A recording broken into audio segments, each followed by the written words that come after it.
बार की बात है, एक बिल्ली का खानदान था। अम्मी, अब्बू और दो छोटे बिल्ली के बच्चे। एक दिन अब्बू बिल्ली को गुस्सा आया।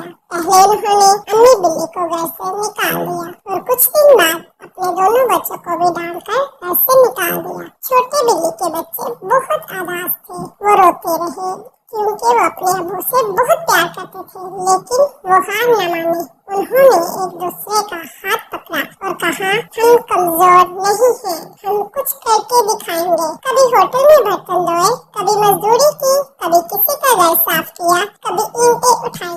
छोटे छोटे हाथ लेकिन बड़ा हौसला। उन्होंने दिन रात मेहनत की और आहिस्ता आहिस्ता बहुत सारा पैसा जमा कर लिया। फिर वो अपनी अम्मी को ढूंढते हुए बच्चे अम्मी बिल्ली ने दरवाजा खोला तो हैरान रह गई। मेरे बच्चे कहकर गले लगा लिया। खुशी से आंखों में आंसू आ गए। बच्चों ने सारी कमाई अपनी माँ के हाथ में रख दी। माँ ने इन्हें सीने से लगा लिया और कहा, मेरी दुआओं का सिला आज मुझे मिला है।